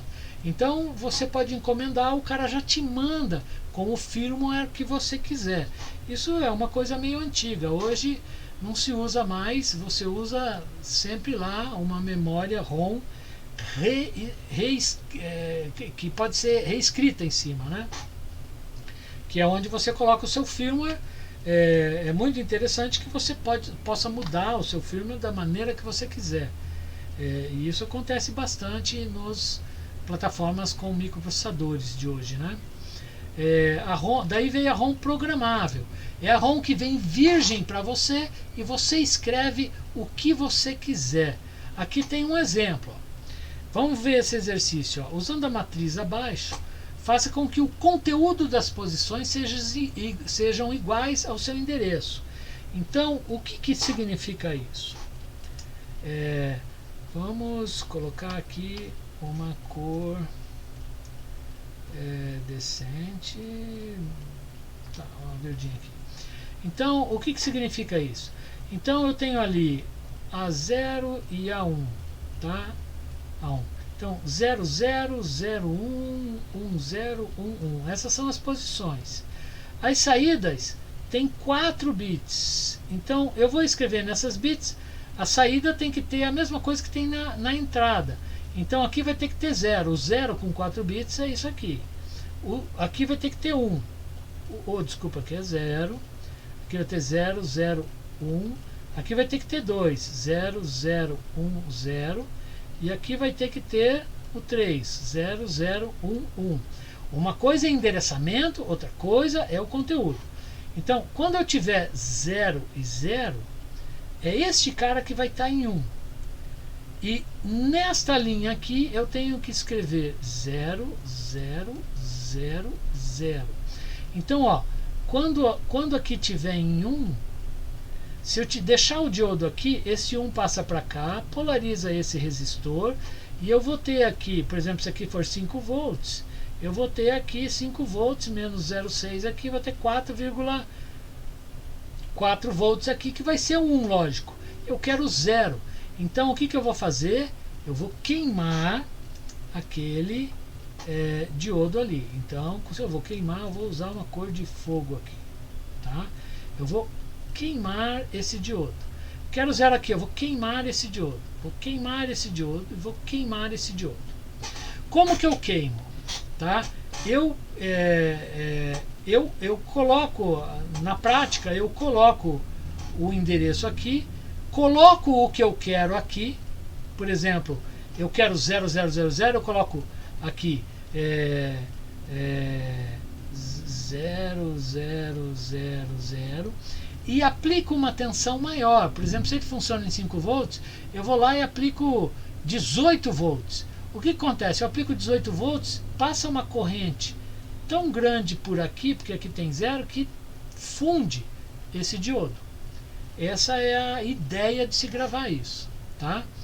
Então a gravação sempre é feita numa tensão maior do que o funcionamento. A segunda posição, então quando aqui é 0 e aqui é 1, quando aqui for 1, eu quero que aqui esteja gravada 1. Então é 0, 0, 0, 1. Este cara eu vou deixar, porque esse 1 vem, polariza, aqui vai ter 4,4 volts, que é o 1 lógico para esse circuito. Então eu vou deixar esse cara e vou queimar esses. Queimo esses, tá? Aqui eu quero que tenha, quando aqui tiver 1, eu quero que aqui tenha 0, 0, 0, 1, 0. Então, queimo esse, queimo esse, queimo esse e esse passa 1. Então, quando aqui tiver 1, aqui vai sair 0010, tá? E quando aqui tiver 1, eu quero que saia esse aqui, 0011. Então, 0, 0, 1, 1. Esses dois eu vou deixar intactos. Esse cara eu vou queimar e queimar. Uma vez que eu queimei essa matriz, então sempre que eu colocar essa entrada vai sair 0, essa entrada vai sair 1, essa entrada vai sair essa palavra e essa entrada vai sair esta palavra. É como se fosse uma tabela programável que você faz. Tá? A ROM é programável e apagável. Então, erasable, então é a EEPROM. Ela é apagável. Isso significa que ela vem com aquelas coisas. Esses não são mais diodos fusíveis, são posições que elas podem, entre aspas, se fundir, mas elas podem ser recondicionadas com ultravioleta. Tá? Então, tanto que o chip tem uma janelinha para deixar passar a luz ultravioleta. A luz ultravioleta, por um determinado tempo, determinada intensidade, ela recupera, recondiciona todas as posições. Tanto que você grava e coloca aqui uma fita. A gente colocava, por exemplo, essa fita preta elétrica, né? Fita isolante. Então não deixava passar luz, então ficava gravado. Então isso aqui é uma experiência que eu fiz num dia de verão, sol do meio-dia, tal, 60, 80 mil lux ali no meio da quadra da universidade. Eu consegui apagar uma EEPROM, deixando ela no meio da quadra lá em 20 minutos. É mais ou menos essa energia que a gente usa nos apagadores de EEPROM. Os apagadores de EEPROM é um dispositivo que também apaga em 15, 20 minutos. E ela usa lá uma lâmpada dessas antigas, tubo fluorescente, só que sem aquele pozinho branco. Aquele pozinho branco é quem transforma a luz ultravioleta que é gerada lá dentro em luz visível. Se você tira o pó branco, aquela lâmpada vira uma lâmpada ultravioleta. E a gente comprava aquela lâmpada para fazer o apagador de EEPROM, que era uma caixa que tinha essa lâmpada, você fechava, deixava as EEPROMs e deixava ela iluminada por ultravioleta, e ela apagava para você poder reusar, né? Depois a RAM programável e apagável. Então a E2PROM, ela é eletricamente reescrevível, né? É apagável. Você pode apagar, reescrever e pode apagar e pode escrever eletricamente. Então é a E2PROM que a gente chama. É idêntica a EEPROM, com a vantagem de poder ser apagada ou reprogramada eletricamente. Ela pode até ter a janela para ultravioleta, mas a gente escreve e reescreve nela eletricamente. É mais ou menos esse estilo de coisa que nós temos hoje, porque eletricamente hoje você reescreve os programas fixos dos sistemas, né?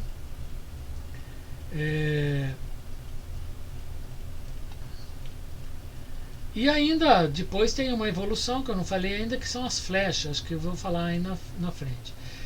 Aqui tem uma coisa interessante, comprar as memórias. No início dos anos 90, final dos 80, a gente pagava $50 por megabyte, tá? Hoje você paga 16 centavos o gigabyte, tá? Então hoje você paga mais ou menos R$1 por gigabyte, beleza? Em 90 eram 300 mil reais o gigabyte. Então, para você ver a diferença em 30 anos, nesses últimos 30 anos ela ficou 300 mil vezes mais barata, tá? Algumas outras comparações. Em 1970, isso aqui conforme o site Tecmundo, em 1970 um carro custava metade de um computador. O computador custava mais caro que um carro. Com o computador você comprava 2 carros. Em 2010, com um computador, com um carro você comprava 15 computadores. Então ele baixou, em relação ao carro, baixou 30 vezes. A gente não sabe se o computador baixou ou subiu, a gente só sabe que a relação entre os dois aumentou muito. De fato, eu tenho a impressão que o preço do carro subiu bastante em relação às outras coisas, né?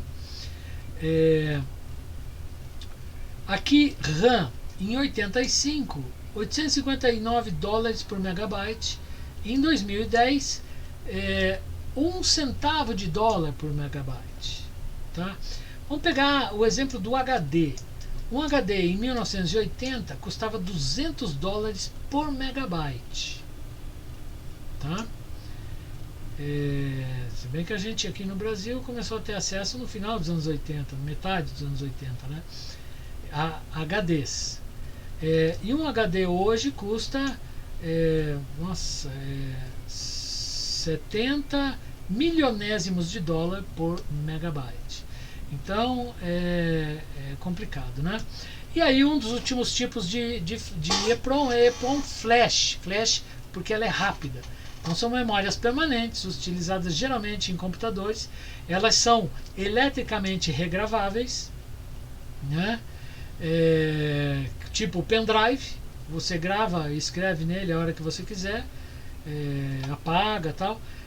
Geralmente computadores no interior de microcontroladores, sua função de guardar os programas principais das máquinas, firmwares, etc, etc. Então alguns exemplos são pendrives, alguns SD cards. O SD card tem flash e pode ter DRAM, pode ter RAM dinâmica também, né? E também a tensão de gravação deles não precisa ser uma tensão de gravação maior, como era na E2PROM, na EEPROM. Ela já é a mesma gravação que você lê, né? Beleza? Então esse aqui é o fim da introdução. Pegam aqui ficou a apostila. Então leiam a apostila, né? Da página 14 em diante, tem umas 4, 5 páginas só. Tem os exercícios lá, estudem as simbologias daquelas memórias que eu apresento lá. São basicamente essas que a gente viu, mas só para ver algumas diferenças para fixar. E aguardem a aula lá que a gente vai ter, ou as aulas assíncronas que a gente vai ter de exercícios desse conteúdo e de outros conteúdos. Só lembrando, a apostila é um trabalho que nós fizemos em 2002. Ela era a parte de aula foi constantemente renovada até 2012, 2013, mas não foi incorporada nessa apostila por um problema que nós tivemos dela ter sumido. Então ela só tinha a parte impressa, um acidente que aconteceu, né? Mas ela foi escrita por mim, pelo Fábio Kurtschneider, meu irmão, O Valfredo Pila também é um colaborador, ele fez a coleta de material. Nessa época a gente tinha que pegar muito material impresso, escrito, de folders. Então nós tivemos que estudar da maneira antiga, não é igual hoje não, que tudo você faz com a internet. E os exercícios que tem aí, a maior parte deles fornecidos, principalmente aqueles do finalzinho que eu pedi para vocês lerem, pelo Hugo Neto. Então são essas pessoas que participaram do trabalho da apostila, e até mais, até a próxima aula.